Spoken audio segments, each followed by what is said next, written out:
Hi. Hi. So we are in part 3 of a 3-part series on why isn't anyone listening to you?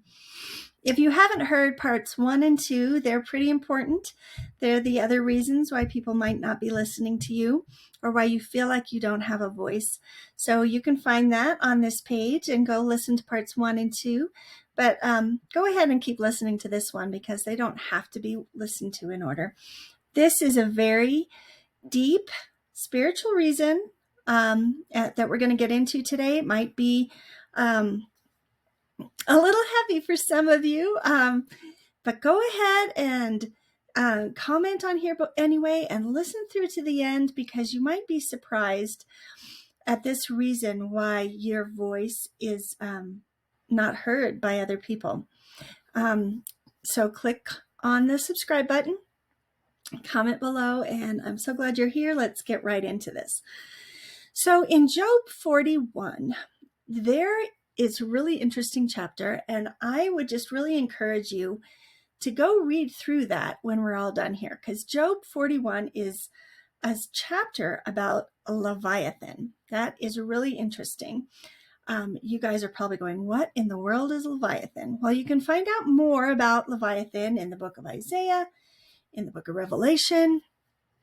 It is a spirit associated with Satan himself, and it is a twisting serpent, is what the scripture calls him. And here's some characteristics of Leviathan. Leviathan twists, he dismembers, he has a sharp tongue, fire comes from his mouth. Basically, this is a miscommunication spirit. This spirit comes in when there's a weak place in your life. For example, what we talked about in part 2 was what happens when you don't have a voice based on judgment, condemnation, vows, bitter roots.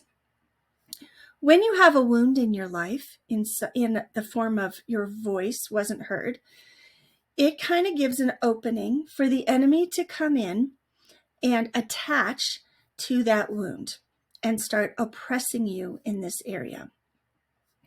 When you have a wound that the enemy has kind of attached to and starts pressing on you and inflaming that area, it brings certain things to your conversation with other people. So you might say something to somebody and they will totally mishear what you said.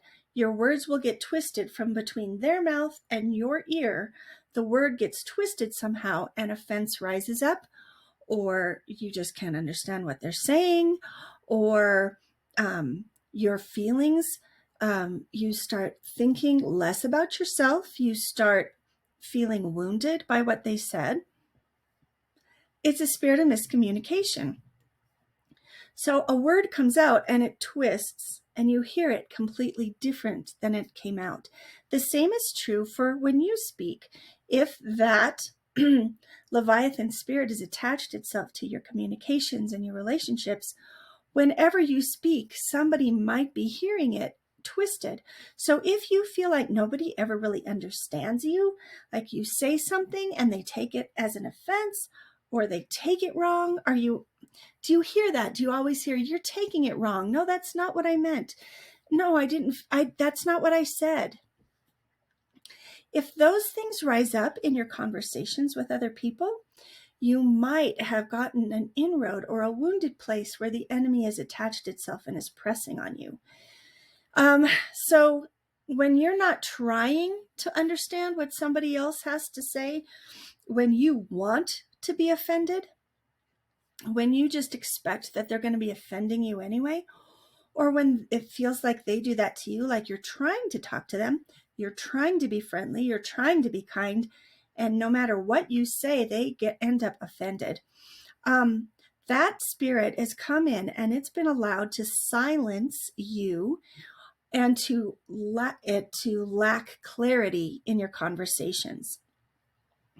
This will also chase people away from you, and it might make you seem more harsh than you are when you're trying to have a conversation. It might make you look like you are being harsh and rude when you really didn't mean it that way. That's the twisting words that came out. So in this case, that just takes prayer, right? It just takes humbleness to recognize, oh yeah, I was wounded. I was wounded and felt like I didn't have a voice. And because of that, I have allowed this spirit to come and twist my words. I have allowed this spirit to come and bring offense. I find offense when other people talk. That might be your problem. Do you get offended when other people talk? Then this spirit might have come in and you might have left a little room for it. So all you need to do in that case is humble yourself, recognize that you have allowed this to happen, and make sure that you are breaking that and pray through it. Remember the anointed to source sessions we've talked about?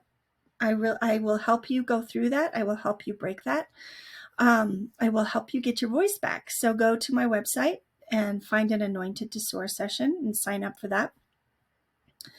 But look into your heart and say, have I been doing that? Have all of my relationships stemmed from miscommunication?